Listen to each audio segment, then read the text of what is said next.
Here's the text exactly as you provided. Number 10. The new car smell. You've just bought a new car. You slide into the driver's seat, take a deep breath, and fill your lungs with that intoxicating aroma. It's the smell of newness, of possibility, of a future filled with road trips and pristine leather. It's a smell so universally loved, you can buy air fresheners that promise to replicate it. But let me stop you right there, because the reality is far more disturbing. That new car smell isn't a good thing. It's not a deliberate perfume mixed by some automobile scent wizard. It's actually a volatile cocktail of chemicals, a fragrant symphony of death waiting to happen. What you're really smelling is something called off-gassing. All the plastics, glues, dyes, and synthetic fabrics inside your car, they're slowly releasing volatile organic compounds, or VOCs, into the air. We're talking about things like benzene, formaldehyde, and toluene. Think of it as a low-grade, constant, and totally intentional chemical attack on your senses. Your brain has been conditioned to associate this scent with happiness and success. But what you're really doing is huffing a cloud of chemicals designed to make your car parts last longer. It's the smell of a factory floor, of industrial processes, of a perfectly engineered box of toxins. The next time you take a deep breath in a new car, just remember that you're not smelling a luxury item. You're smelling the slow, deliberate decomposition of its component parts, and a little piece of you is going with it. Number 9. The old book smell. You walk into a library or an old bookstore, and you're immediately hit with it. That rich, dusty, slightly sweet scent of old paper and ink. It's the smell of knowledge, of history, of 1,000 forgotten stories waiting to be discovered. It's a smell that makes you feel smart just by being around it. But, like the new car smell, there's a dark truth hiding behind this literary aroma. You're not actually smelling knowledge, you're smelling decomposition. That distinct scent is a cocktail of hundreds of different VOCs that are being released as the paper, glue, and ink slowly break down. The paper's primary ingredient, cellulose, and its close cousin, lignin, are degrading over time, producing everything from vanillin, which smells like vanilla, to benzaldehyde, which smells like almonds. These are the same chemicals you get when wood rots. So when you put your nose to a musty, leather-bound book from the 1800s and take a deep, nostalgic breath, you're essentially huffing the aroma of decay. It's the scent of a slow, dusty death that's been happening for over a century, and you're treating it like a fine wine. The next time you romanticize the smell of an old book, just remember that you're not smelling the past. You're smelling a beautifully packaged funeral. Number 8. The smell of rain on pavement. Okay, this one is pretty universally loved. You know the smell. The skies have opened up, and as the first drops of rain hit the dry, hot pavement, a wonderful, earthy aroma fills the air. People call it petrichor, and it's a smell so good it's often described as clean, fresh, and revitalizing. You might think it's the smell of nature being cleansed, a kind of reset for the earth. You would be wrong. It's actually the byproduct of two completely different things: plant oils and a soil-dwelling bacterium called geosmin. During a dry spell, plants release a kind of oily substance that collects on surfaces like rocks and pavement. At the same time, the bacteria are pumping out a compound called geosmin, which is what gives soil that distinctive, earthy flavor. When it rains, these two compounds are aerosolized, meaning they get mixed into the air and become something we can actually smell. Our noses are incredibly sensitive to geosmin. We can detect it in parts per trillion. Think of that. We are more sensitive to the smell of this bacteria's waste than we are to the smell of a shark detecting a drop of blood. So that wonderful, fresh, clean smell that you love so much, it's a chemical cocktail of decomposing plant oils and a bacteria's version of pee. Enjoy. Number 7.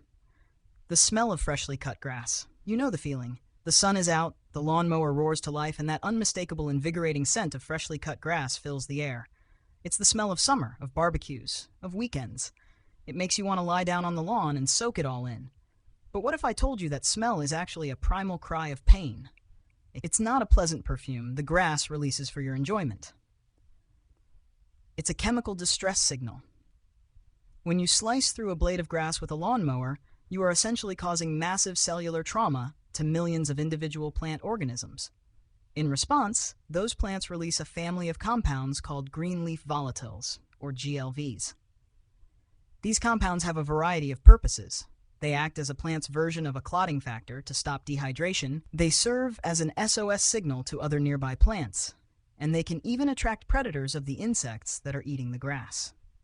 In short, that lovely, nostalgic aroma you associate with summer is the smell of 1,000 tiny plants screaming for help. Your brain, in its infinite wisdom, has decided that the sound of a lawnmower and the smell of a chemical distress signal is the perfect combination for a relaxing weekend. The moral of the story?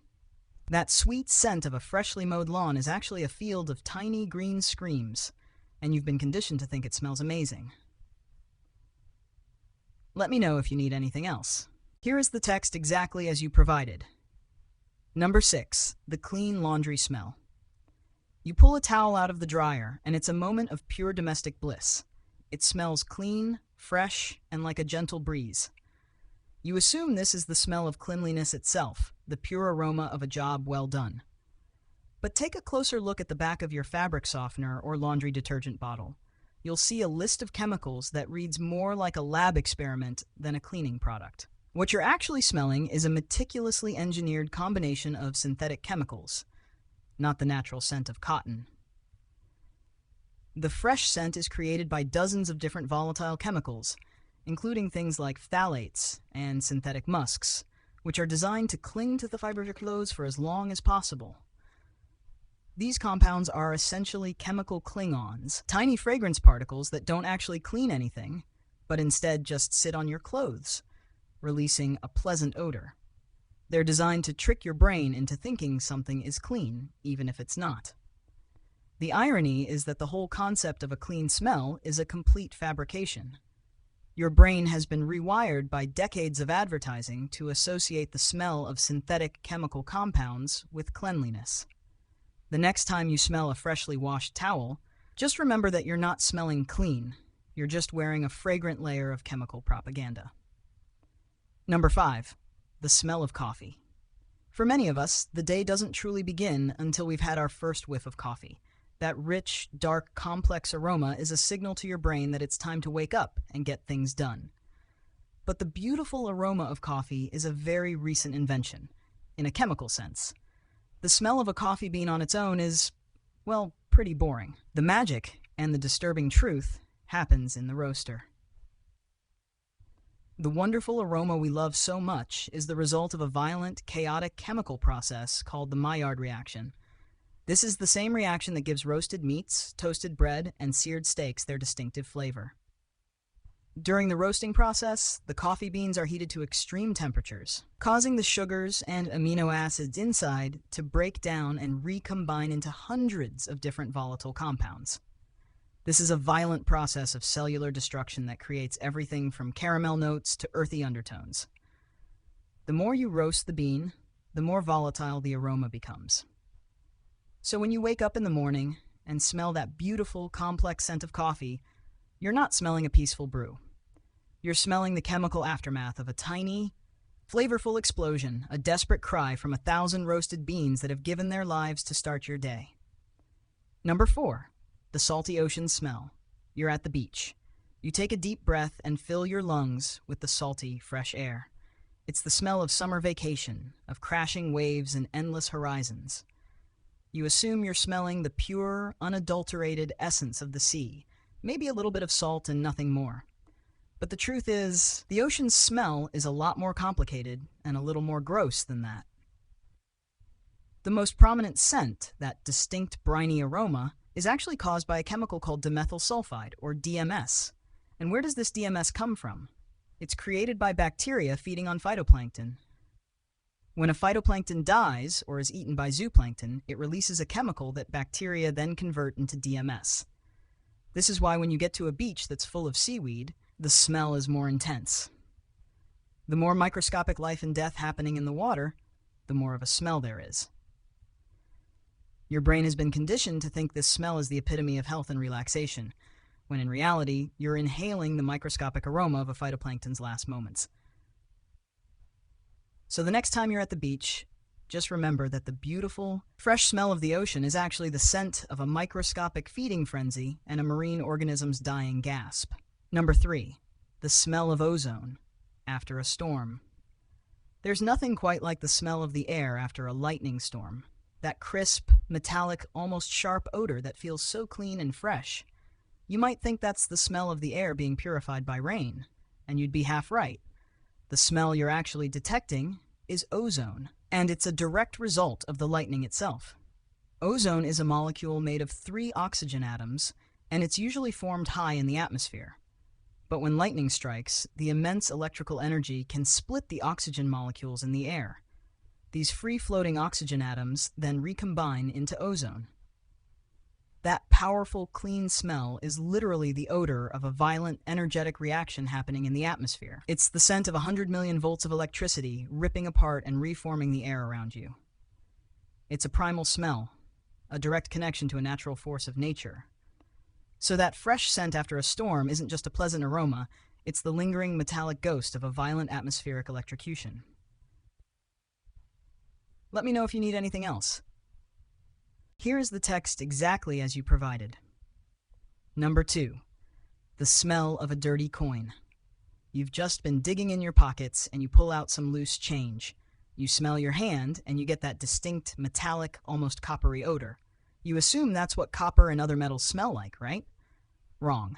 The actual metals themselves, when they're not interacting with anything, are odorless. The smell you're detecting is actually a chemical reaction happening on your own skin.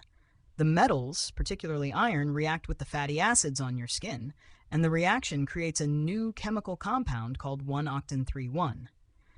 This is a ketone that our noses are incredibly sensitive to. It's the same compound that gives blood its metallic smell. So when you're smelling that coin, you're not smelling the metal itself. You're smelling a tiny personal chemical war happening on your hands between your own skin and the object you're holding. Your nose is just a witness to the carnage. Number 1, the smell of a skunk. It's the most universally recognized bad smell on the planet, and for good reason. You're driving down the road, and you suddenly get a whiff of it. Your eyes water, your stomach lurches, and you're instantly filled with a primal disgust. What you're smelling is not just a bad odor, it's a finely tuned chemical superweapon. The smell comes from a family of chemical compounds called thiols, which are molecules containing sulfur. Our noses are exquisitely sensitive to these compounds, and for good reason. They are nature's version of a biohazard warning. The skunk spray is so powerful and so effective because it is designed to hit you with a massive dose of these compounds all at once. It's a chemical assault on your olfactory system that is designed to be as unpleasant as humanly possible. So the next time you smell a skunk, don't just think of it as a bad smell. Think of it as a chemical marvel, a weapon so potent that it can punch your nose from 100 yards away. Let me know if you need anything else.